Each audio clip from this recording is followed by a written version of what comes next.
Welcome to the Curious Hearts Collective podcast, here to help you align to life in joyful, creative, and inspiring ways with your host, Vanessa Truven. So Angus, I am so excited we get to connect again. How are you doing? Fabulous, and I'm excited too. I always love these conversations. We always go deep, and we have so much fun. We explore topics and conversations that are just kind of bouncing around in our head, and I always love the idea of getting the thoughts that are in your head out. I Yeah. feel like it's so easy to ruminate, and it's so easy to think that we have the right thoughts, that all of our thoughts are right. And I always like playing with the idea of, what do I currently believe is true that isn't true?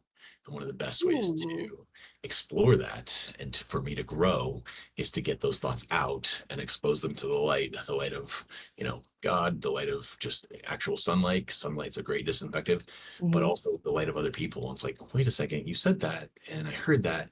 And is that true? Is it always true? Just having those conversations is such a powerful way to explore what we believe. And what we believe affects our life, and it creates our life. And if we're believing something that has some little, you know it's infected with some mistruth, half truth, something like that, it can Yeah. taint the way we create our future. And so I want people to help me see the things that I believe that aren't true, instead of being afraid of those things. Like, there's a lot of people who are just trapped in the idea of, I have to defend my beliefs. And I would rather not defend my beliefs. I would rather expose them, explain them, and have somebody correct me in that. And that sets me up for so much more success in the future. Dang, I wasn't expecting you to go there, but that's incredible. And you actually presence this idea that I used to have, I think, pre-leadership, pre-therapy, pre-coach and mentors that I nobody could help me. That I'm like, I don't know how to explain it. I'm not going to get it across well. It's not going to make sense when I say it out loud. And I think that belief held me back so much Yeah. because there were times I think I just didn't give people in my life enough credit to realize that actually I can be heard and they can hear and identify the blind spots that I can't. Yeah. And this is what I love about, the Curious Hearts Collective and our conversations is that it's just observation and curiosity. Hey, I heard you say this thing. What does that mean? Hey, I heard you say this thing. What's that about? Or even vice versa. I have a thought in my mind. I would really appreciate the support in navigating that and understanding it. So love that a lot. I saw my cousin today and it was just an interesting conversation. She's a nurse and I go to her house to play piano and I wasn't expecting her to be home today. So when I walked into her house, I was like, hi, you're home. And she was journaling. And she's like, can I just say some things out loud? And she did. And it led to a beautiful discovery for both of us. Yeah. Something came up for her, something came up for me. And man, the power of connection. And not only just that, but what I hear in you is the willingness to go there, the willingness to open up and be vulnerable and excavate whatever it is that you're navigating through. So that's pretty badass. Yeah, well, and I love that you shared vulnerably one of those things for you, and I'll bring up one of those things that you were actually instrumental in. We were on that road trip that I think we've talked about on the podcast once or twice before, so some people Yeah. are kind of aware of that road trip. But my belief at that time was that my voice didn't matter. Like, the Mm. things I would say, like, nobody really cared about. And so, that was something, you don't just go around announcing that. You don't go around declaring that. Right. And yet that belief system led me to closing my mouth more. It led me to, staying silent and just being a listener, trying to receive all the information.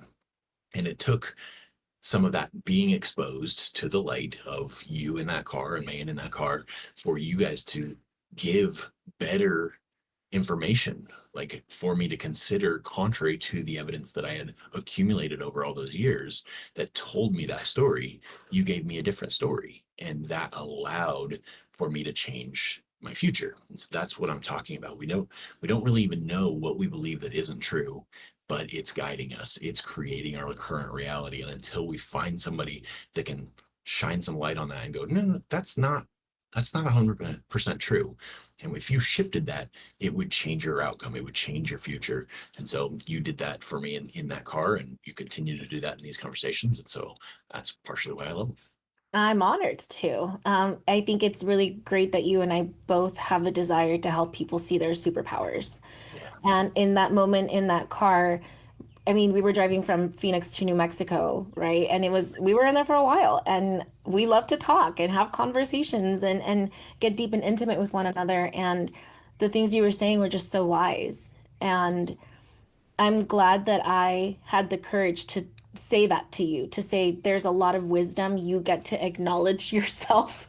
And because not only has it opened up and changed things for you, but like you now have the courage and the awareness of your powers to go and impact others. And that's my goal is to create massive waves and ripples of transformation and bringing unity and awareness and authenticity and acceptance and love to people's lives. So I love that we get to do that with each other. Yeah, I love it too. Yeah. And I love these conversations. I'm a huge partaker in podcasts, and so when it's a great conversation, you can't help but getting drawn into it. And I just hope that other people get drawn into these because there is so much wisdom that's shared, and there is so much hope, I think, that's shared. That doesn't mean that you're not going to go through struggles, and that you're not going to face hardships. And we are examples of those hardships Yeah. being fought through, being supported through, and coming out better, wiser, smarter, happier, and more fulfilled on the other side. So it's fun. No, it is actually quite fun.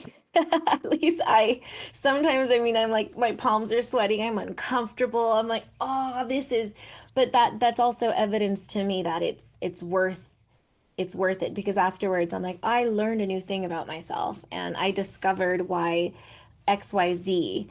And I'll talk a little bit about what you said of how you sometimes we carry this narrative with us of and we just chalk it up to it's who I am. It's how I am.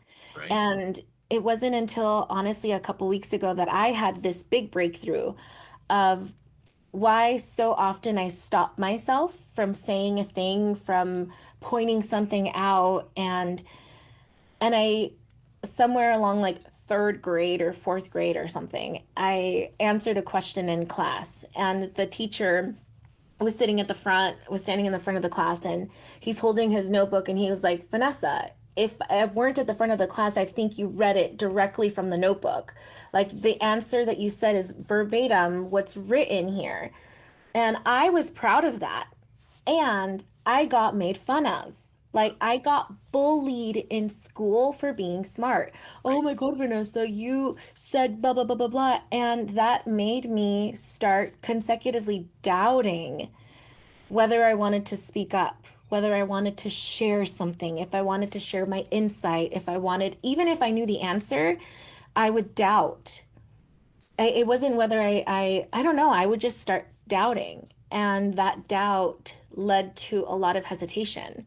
And it led to me keeping my mouth shut in moments where maybe what I needed to say and what I had to say was worthwhile. And it was in a conversation with a friend when she was telling me about how she was bullied in school. And I was like, I was never bullied. And immediately my brain went, yeah, you were. You were bullied.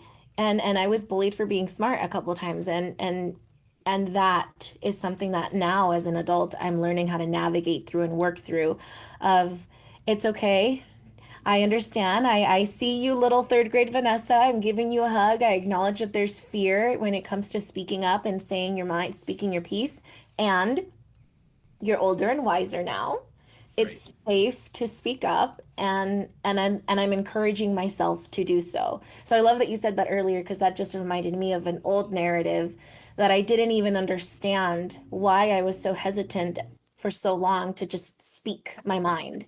Yeah. And I was like, oh yeah, that doubt came from bullying. So interesting. Yeah. And that's the thing is that those things are in there. Like they're Hmm. in our thoughts, they're guiding who we are, but we don't know. It's like I often try to relate our brains to computers because Windows computers and Yeah. now Mac somewhat are designed. And the reason that they took off is because they're so intuitive. We know how they work. We can kind of figure them out because they were designed around the human brain. And likewise, we think that everything that's in our computer is stuff that we want there. And then it's helpful. We downloaded these softwares and we have all these apps and all this stuff. But malware and viruses and stuff get in there and then they start to slowly chip away or limit or restrict the effectiveness, the speed of those other tools. And we don't know it. It's like, it seems like this is running glitchy, but I don't know what I'm doing. So like, I guess maybe it's older and slower. Yeah. But like, then you find out that, oh, we've downloaded some old stuff that's actually affecting how the results that we're getting. And that's happening inside of us. And unless we get that stuff out in front of somebody who can be that virus detector, that malware detector, like, yeah, that sounds like you're running a program that's not really effective for you. We should probably remove that. And that's what we're talking about, is like getting those viruses out, because they're part of us now. We have embraced them. We carry them around, and they create an outcome. And it's not helpful. It's not going to get us to our greatness. It's not going to get us to what we were designed and created to do if we hold on to those old lies, whether it's bullying or fear or anxiety or stress or sadness or grief or rejection, abandonment, like you name it. All those things are little viruses, and they dictate our results as long as we allow them to like have that unspoken power where we just believe it, and it starts to affect us, infect us. Yeah. So often I hear the response of, well, that's just how I am. That's who I am. That's how I am. And a part of me for a while used to accept that as the truth. Like I think in dating, some I would ask for something and a guy would respond like, well, that's just who I am. And I was like, I mean, okay, but you're still choosing that. You're still choosing to carry around that narrative. And it takes a lot of courage to choose to stop. And I know that you and I have both done coaching, I mean, together in a container before and individually, like you and your partner may and do this professionally. And I'm curious at what are some of the common stories that you see, because you work primarily with women. And I say primarily, but I know that you have some clients that are men as well. What are some of the stories that you see come up often, or some of the themes? I know it can look different for each person, but what are some of the themes you notice that we carry around that really dictate and navigate how we see ourselves and the choices that we make in our lives? Yeah. So before we go there, I want to touch Mhm. on one thing that you just said about like Okay. when you're dating somebody and they like, oh, that's just who I am. Yeah. One of the things I like to say is I'll give you two different things I like to say. Like, first of all, yes, it is who you are. Mhm. And aren't you more than that? Like, one of the things I like to think about is I am the same person who at night sets my alarm to get up at 5:30 to, take the dog for a walk, go to the gym, do the things. And I'm also the same person who at 5:45, 5:55 is like killing my snooze, going, do I need to get up that early? Like, I'm both of those people. I'm the person who has this big vision, and I'm the person who doesn't wake up and make that vision happen sometimes. So I get to acknowledge that both of those people are inside of me. Ooh. And sometimes we just adopt the one where it's like, oh, I'm the type of person who can't wake up in the morning. Are you like, or is that just that version of you it's Mm. got the upper hand? Like you've let it win so many times that you've forgotten that you're also the person with the big dreams and the big goals. And so that battle is always within you. And I like to say that there's you, and then there's the higher version, the higher self of you that knows that you're meant for greatness. Like whatever all of us are meant for greatness in some way, shape, or form. Yeah. It's not going to look the same as your neighbor. We're not going to be Michael Jordan's, and we're not going to be Elon Musk's, and like you name your greatness. We're not going to be them, but we were designed for some sort of greatness. And Mm. your higher self knows that and is calling you to that. And your lower self, the lazy, bad habits, like all the parts of you that haven't been refined, are pulling you back down. So asking yourself that question of like, I recognize that that's true now, but aren't you more than that? Like, isn't there a higher version of you Wow. that you want to step into? Because I think most of us, I think, want to be called to that higher self. Like we know that there's some greatness in us, but we've gotten away with it so long that it's like, it's just who I am. Yeah. Yeah, it is how you've been showing up, but aren't you more than that? Like, aren't you able to overcome? Like, isn't there some level of greatness in you? So I'll just leave that, and then get to answer your question. I would say the two most common things that if I was to funnel them down into, or a better term is chunk them up into, like, they all kind of lead to this belief system or lie. The first one is I'm unworthy. Like Mm. I'm unworthy to be loved. I'm unworthy of success. I'm unworthy of like there's some level of worth that I don't deserve to have what I want. And Yeah. that again goes back to your higher self knows that you want it. That's why there's sadness. That's why there's grief, is that part of you knows you deserve it and you should have that. Right. But the lie has come and said you don't deserve it. So that's where the tension is. That's where the sadness, that's where the emotion comes in is I know I want this. I know I should have this. I know I could have it, but I don't deserve it. If you just knew that you didn't deserve it and you just weren't worthy of it, like there wouldn't be, you would just be resolution. Like there would just be like, I guess I don't deserve it. Okay, just this is the rest of my life. It's I don't deserve those things, and I'm fine with that. That's how it is. But the emotion comes because there's the disparity. Yeah. So that tells you that you do deserve it, but most of the time you're believing something that's keeping you from getting it, and that Hmm. belief is the lie that is the virus. The I would say the second highest up one or like chunked up version of that is the I'm just too much. Like I'm unlovable because like I'm this big personality. I'm this bigger than life type of person, and people just they can't handle me. Like those are like some of the other different stories that like no man is good enough for me because I'm this, or I'm not putting up with anybody. I'm not settling. All of these things like we lift our for a certain percentage of people, they lift themselves up to this I'm better than everybody. I'm looking down on the rest of the huddled masses and nobody deserves me. Like there's different versions of it, but it's some level of I'm too high or I'm too low. And I love humility. Humility, a lot of people have many definitions for it, but one of the definitions that I like the most is humility is not thinking more of yourself or less than yourself. It's thinking of yourself less often. So when Mm. you are thinking of yourself and you're just thinking about other people and you're curious, you're interested, like Mhm. when you can have a conversation with anybody, even the janitor at the 7-Eleven, like and have a conversation where you're genuinely curious about their life or their perspective because you don't see yourself as better than them.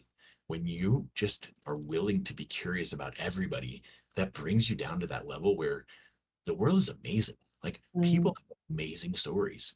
I talk to women all the time who they'll go on dates and it's like, oh, it's just boring. There's just they don't do anything to catch. And I'm like, that means you're boring.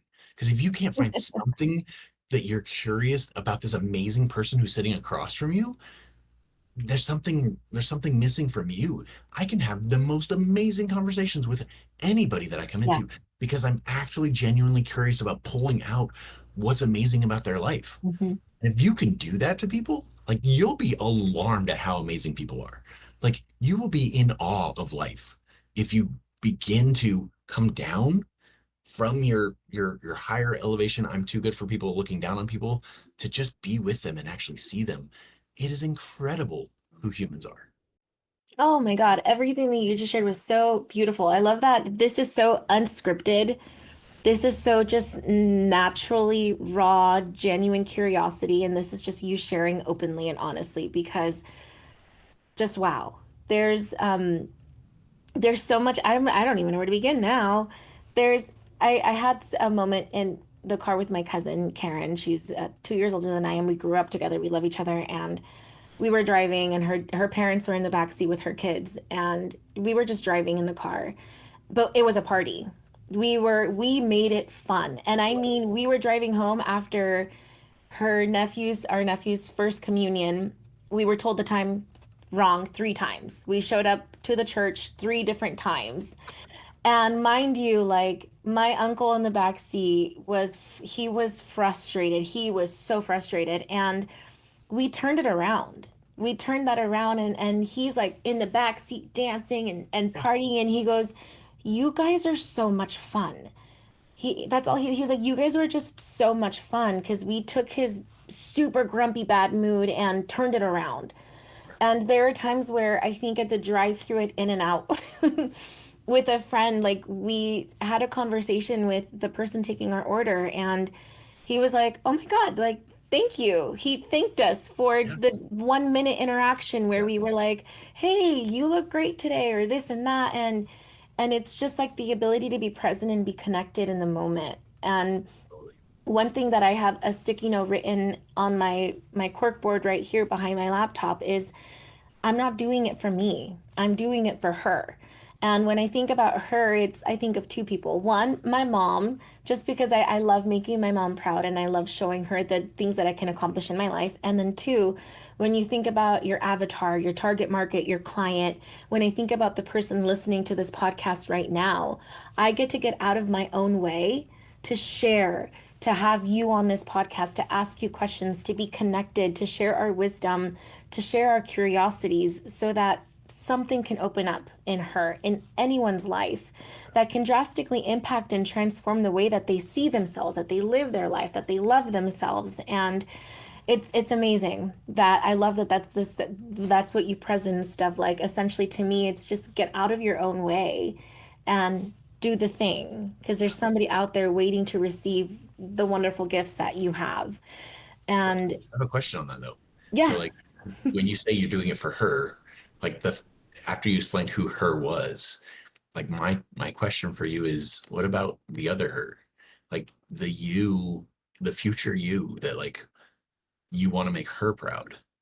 Like you want Mhm. to live the best life for that woman, for that Vanessa, not the one that like has trouble getting out of bed in the morning and who's Yeah. emotional, like struggles with whatever she struggles with, but like the you that is the greatness, that is the future you. Like, what are you doing? How do you connect to doing what's going to make her proud?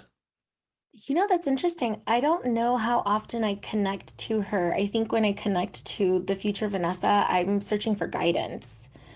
And when I think about, I love that you presence this, because I had a conversation about this similar. I love playing piano. And that's not a surprise to you. I don't know if we've talked about it much, but I love playing piano. And I wanted to learn how to play piano. I mean, my whole life. I begged my band director to let the instrument that I got to choose to play in band be the piano. And he was like, no, it has to be an orchestra instrument. So I chose flute. Anyway, sometimes when I sit down to play, I think about 7-year-old Vanessa. I think about third grade Vanessa. And I do it for her. I play for her. And I think of like, dang, all those years where I just longed to be who I am right now, Yeah. to be able to play at the level where I can play right now. And I play thinking about her. Like, I went as far as almost wanting to, I didn't, because I suck at putting pictures in frames, but I wanted to frame a picture of myself, of like little girl Vanessa, and put it on my piano and play for her. So I think you bring up an excellent point of the choices that I make today, who I choose to be, the old stories that I choose to no longer carry around. I am doing it for her. Yeah. Like, every single choice is definitely related to who I become and who I transform into today. Yeah. So I love that you presence that, because I never really connected that when I think about I'm doing it for her. Her is just the collective Yeah. now. Sure. Yeah. I love that. I love that. Good. I just, I think it's important that, you know, making your mom proud is awesome. I definitely, that's a priority for me for my, kind of living up to the vision of who my Mm, parents raised me to be, that kind of stuff. yeah. And like, there are times where even their visions for us are outdated or their visions for us are limiting. And so we get to connect with, and then there's people that do those exercises of like write your eulogy and all that kind of stuff. And to me, that's a little overly dramatic, but like thinking of, yourself 10, 15, 20 years from now, like what would have made you, what looking back would have made you proud? Like, oh, you really took a risk there. Like you really, that was the moment, what Mhm. was the moment? That was the moment that something changed. It was just a random day, but like you chose to do something for yourself, for us, for like all of you, for the 8-year-old, for the 13-year-old, for you, like all of us. That Mhm. was the day that you chose that moment to do something for us. And those moments can happen every day. And I love that you presence the in and out thing. Like I genuinely, and maybe presence is so important. You hit it. And so often we're so in our tasks that we Mhm. miss being present. But some of the very best memories that you will have is when you're present. I don't care if it's at Mhm. the grocery store or the restaurant or the gas station or the in and out, but like when you are actually present with another human being instead of thinking about, oh, all the things I have to do and the people, I wish I was on a better date with a better person. And like when you leave that moment and that connection, I promise you your life is not better. that when you press in and be really present and like make a joke with the cashier, or like I laughed with somebody. Oh, it was at Fry's the other day, grocery store. And there was me and this, I'm going to say she was probably like 65, 70-year-old black lady. And we were picking watermelons together. And we had two really good gut chuckle laughs, just picking out, how do you know the right watermelon? I don't know. Like we're just there with each other and we had a good laugh. Yeah. 97%, 99% of the other people in the store didn't have that experience because they're not willing to be present with somebody. They're not really willing to connect. And those moments are magic.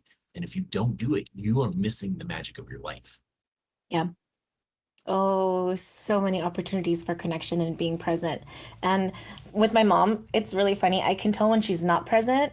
I was on the phone with her and we were in the middle of a conversation and she's like, "Oh my God, so and so had surgery." And I was like, "Mom, are you on Facebook?"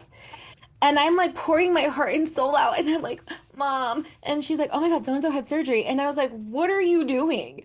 Are you on Facebook right now?" And I knew she was on Facebook because I saw the same post earlier that morning. And I was like, "Mom, put your phone down. Like be present with me or we can talk on the phone later." Yeah. And that's something that's so important. And I had really quickly, I want to share the story just because it makes me giggle. Um, I was visiting a friend in LA this weekend and I stayed at the hotel with them and it was a $50 charge to park my car per night in LA, which I'm not used to that. That was terrible and gross. So it would have been $100 for those 2 nights. And we were checking out. I was checking out. I was waiting for my car, and there were these two older women, a mother and a daughter. I want to say 60s, 70s.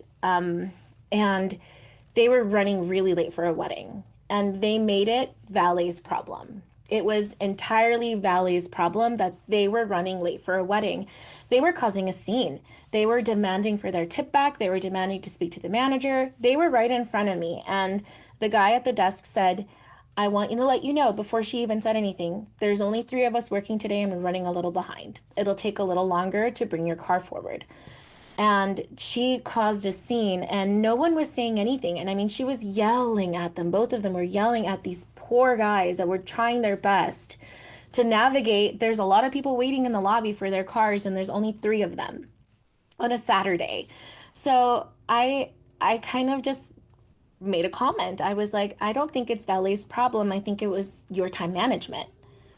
And then the mom, after her daughter stormed out, stopped by and apologized. And she was like, "I'm sorry. I don't know why she's like that and this and that." And I was like, "Well, just manage your time, but I don't think it's their problem." And I thanked Valet. And of course, I gave them a tip. And at the end, the charge for Valet was gone. So the $100 that I was supposed to pay was gone. And I'm not saying it's because of that, but in that moment of being present, of like even me just saying to the valet, "Hey, thank you for doing your best. Yeah. I'm sorry that you got yelled at. Like that was uncalled for. I'm sorry that happened." It just brought a little bit of kindness and light, I imagine, to their day. Yeah. Not only that, but like the people that were around me also got to see somebody speak up and say something and be extra kind to the people who were being treated poorly for their lack of time management. That's truly what it was. I was like, "You didn't manage your time well. You're in LA on a Saturday. What were you expecting? You're running late for this wedding." Anyway. It's so funny though that the irony is the longer she sits there and yells at those two guys, and they have to like stay there and like listen to her, they can't go get the cars.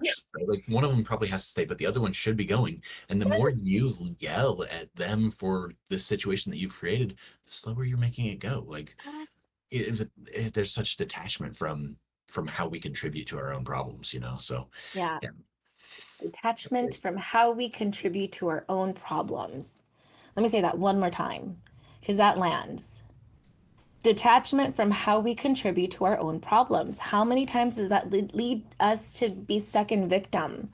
To be playing the blame game of like, "It's your fault, it's your fault, it's your fault." When in reality, we lack the accountability Yeah. because we're detached from how we contribute to our own problems. Wisdom, bonk. Well, yeah, and this is to get back into my element. This is so relevant to relationships.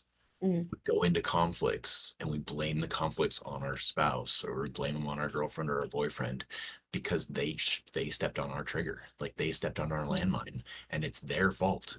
And I will promise you, when you own your side of the street and go, oh, you did this thing, you said this thing, and it brought this up for me, I felt this way. You may have like triggered it, but that explosion of emotions was inside of me, which means I had the bomb wired up inside of me. It was Wow. already there. You just stepped on the trigger. You didn't know that I planted that landmine there. I forgot that I planted that landmine there Wow. because I never wanted to feel this way again. And so I built up this protection that if anybody treats me this way, I'm going to. None of this is conscious. This all happens at the unconscious level. Yeah. But we have built these things up that we don't even recognize we are contributing to our relationship. And then we break up with that person because all we did was fight. All he did, he was so toxic, and she was a, what Yeah. did you do to contribute to this problem? Because so much of those results are happening within. And if we're blaming the outside, if we're blaming the world, we lose all control. We don't change anything. And I promise you, you will repeat something very similar to that in the future because you didn't deal with it. You were blaming it on the outside. Mm-hmm. To offer a little change of perspective on that same scenario, the way that I grew up and a lot of the women that I saw in my life growing up, it was kind of the opposite. It was, I'm to blame. I didn't do enough. I did this and I did that and I tried everything and like, man, when you grow up seeing that and when you started seeing how that shows up in relationships, especially like when I started navigating poly and like dating people, I was like, damn, I bent over backwards for that person. I did everything. And in reality, that was my problem, is Yeah. that I didn't have the boundaries, is Yeah. that I didn't know how to advocate. And when I was like, I was essentially perfect in this relationship, blah, blah, blah. I did everything right. No, I didn't. No, it's I just did it's not. just a different kind of camouflage, right? Like Exactly. one is a winter camouflage and one is a jungle camouflage, but both of them we are victims. We were Yeah. just one of them we were victimized by one type of thing and one of them we were victimized by another type of thing, Yeah. but it's still putting it out to somebody else. Like I tried everything. I he didn't victimize you. Like you victimized yourself, but you don't know it yet. You're not aware of it. And as long as you keep blaming him or her or whoever, it's going to happen again Yeah. because it does come down to, okay, do you know yourself well enough? Do you like yourself enough? Do you trust yourself enough to speak up, to set your boundaries, to say what you want, to say what you need, and expect that you're worthy and deserve that? Mhm. Or are you going to just keep over giving, oversharing, being walked on because you never said anything in the first place? You just did all these things basically passive aggressively trying to get your needs met, but you didn't actually communicate any of them. That's why you're the victim now. It's still you victimizing you, but you won't look at yourself in the mirror. It's like that Scooby Doo meme. I think it's Fred. Yeah, Fred, the blonde Yeah. character from Scooby Doo.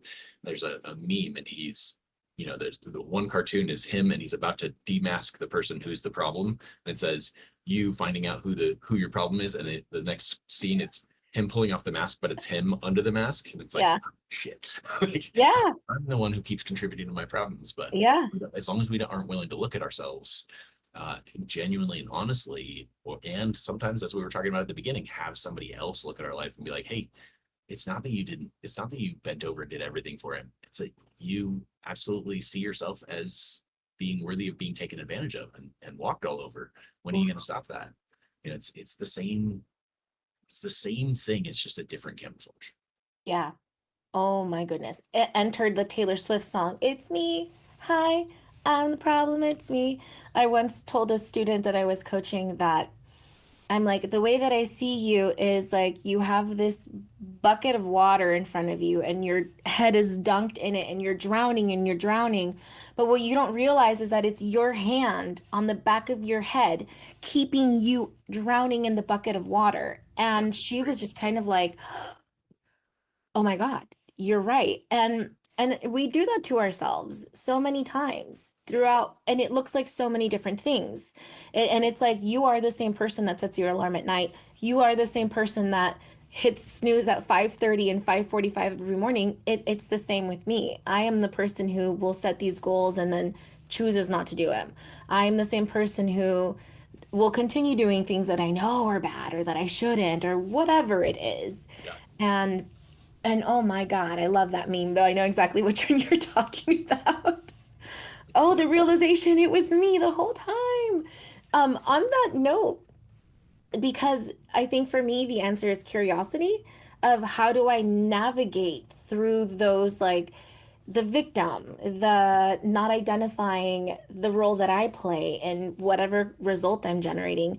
What are some things that help you stay aware or curious or just navigating through those, I want to say problems, but situations. I'll say situations instead. Okay, so off the top of my head, I would say at some point, if you choose and are intentional, you can create that as a mindset, as a philosophy, as a habit. Yeah. It's just part of your personality. And I think I'm at that point now where it's more of my default. So, but I don't want to make it sound like, oh, you just have to just keep trying and you're gonna get there. Practically speaking, one of the things that I would say is choose who you surround yourself with. And Mm, so whether that's your friend group, like if all of your friends make excuses about everything and like you get together and just complain and bitch and moan about like how their bosses keep them down or financially, just when I think stuff's going right, then my tires blow out. And like there's always like something else that's at fault. Look at your friend group. And if they all have excuses leading their lives, you might need to extract yourself from that friend group. yeah. But more than that, I would say the earlier that you can have the humility to say, even the greats, I made a post earlier today, even the goats, the Michael Jordans, yeah, it's like one of our trainers was a former Olympian, and like even the very, very best have coaches, they have Mhm. trainers, they have mentors. And so if you're young, you have a huge advantage. If you're old, it doesn't matter. Like you've got enough experience to know you aren't always the one you who listens to that higher calling, that higher self. Most of the time, you gravitate toward that lesser being who's Mm, like wants you to stay in bed. The coach, the authority figure, the accountability partner, the mentor who has the results that you want. Put yourself around that person. Ask them. Humble yourself enough to say, I see where you're at in life. You've gotten to places where I want to go. Can you help me get there? Some of them will do it for free. Some of them you have to pay. Some of them you have to pay thousands of dollars for. One of my mentors in the relationship space, she only takes clients who are billionaires. Billionaires. That's she won't even consider if you're not a billionaire. Like some of them have high requirements because they're going to hold you to the highest standards. yeah. And if you want to get those results, choose who you're putting yourself around. And then when they call you forward or call you higher, like you're not living up to your best self, that's an excuse. What's underneath that? Why are you accepting that from yourself? You get to stay in that fight because it's going to be uncomfortable. The Yeah. part of you that wants to sleep in and make excuses and has gotten used to that isn't going to want to deal with that. But if you stay with it, if you listen to it, if you face it, you're going to get better results. That was a wonderful answer. And God, there's so much truth to that. And I know in one of the last podcast episodes we recorded, we talked about community and surrounding yourself with people who are willing to do that. And also doing the work yourself to understand, like, if I come to you and Angus, I'm like, I have feedback for you. Are you open? I know that you won't think, wow, Vanessa's criticizing me. Wow, she criticized me with XYZ and said that I suck and my mama sucks and all. No, like you get to have that within yourself to understand that feedback is neutral Yeah. and that you say things, at least from the people that you know and trust, out of love. Like, I love you so much that I want you to hear this Yeah. because this is a blind spot that I identify. Or, hey, you said you were gonna XYZ. Why didn't you? I was doing a meditation challenge with my sisters, and I would constantly, did you do it? Did you do it? Did you do that? And I at one point I was like, hey, I don't want to waste my time and my energy continually asking you if you're doing this. You're asking me for tools that I think will work to get you the result that you want, and I'm giving it to you. And you're choosing, oh no, I forgot, or this. And I was like, okay, I'm gonna stop then. And when I said that, it was okay, wait, no, hold on. No, I do want that. And I understand that you're right. It's kind of connecting to the prices that other people pay in our lives. Mhm. Right. Yeah. And so I love that that was your response, was just be mindful of and look around who's in your circle. How are they lifting you up? Are they lifting you up? And then what role do you play in that relationship as well? Yeah. And sometimes the hard thing is choosing to leave, or you can also see if you guys can invest together and grow together and set new goals and be accountable to help elevate each other up. Loved that answer. Thank you for sharing that. I think we should probably wrap up Yeah, pretty I was soon. thinking the One same. of the things that comes to me is like those people that you ask to lead, to mentor you, to coach you, they're only going to tolerate your bullshit for so long. Mm, And one of mhm. the things that we see with some of our clients, and we've gotten better about asking this question going into it. You've asked me to coach you. You've asked me to coach you in this area. I am not going to know when my truth is going to step on your landmine. When I'm going to say something to you that's going to like bring up the like inner monster, like, how dare you? You didn't know how, what, you don't know what it meant. Like, I don't know where that landmine is planted, but I'm going to step on it at some point. You know you longer than I've known you. How are you going to respond when I step on that landmine? What is your default? What do you do? Do you lash out? Do you ghost? What happens to you when that happens? And we need to write that down so that you know and I know what to expect. And then the next question that I typically ask is, what does the higher version self of you know that I need to say to speak to that version of you, not the lower one who's like all offended and wants to hide. What do I need to say to you to help you remember that we're doing this intentionally? Because I promise you, the moment that I step on that landmine, that's the most important moment of all the coaching that we're going to do. Yeah. Because if we don't deal with it, it will continue to lead to the same results over and over. So when you want to run, when you want to hide, when you want to lash out, that's the moment that we need to decide right now how we're going to handle that so that we can actually have a breakthrough in this area. I love that so much. And I for myself get to journal on that. I know one of the things for me, and I know we get to wrap up. When I want to run, when I want to hide, when I want to hide my head under a pillow, that's when I seek out connection, because I know that reaching out and saying, "This is how I'm feeling. Can I support you? Can you support me?" brings me out of that. And it for me, it's connection. And that's just one of the ways. So I love that you presence that. I love that we're ending with those really powerful questions for reflection. And again, this is be curious. Be curious. Be curious about your thoughts, about the stories that are navigating your life, about your own relationship with worthiness, with not enough, with anything that we've talked about in this podcast today. Angus, thank you for your wisdom, for your insight, for your love, for your generosity, your curiosity. This has been an incredible conversation. I'm so grateful for your time, for your energy, for your presence. My pleasure. It's always so much fun. Thanks, Vanessa. We're looking forward to Yes, the next one already. of course, me too. Thank you for listening to the Curious Hearts Collective podcast with your host and executive producer, Vanessa Truffin. This podcast has been produced by Dennis Truffin. And remember, links to resources will always be in the show notes down below for you, so make sure you check those out. And please follow, rate, and review this podcast wherever you are listening, as it does really help out this show.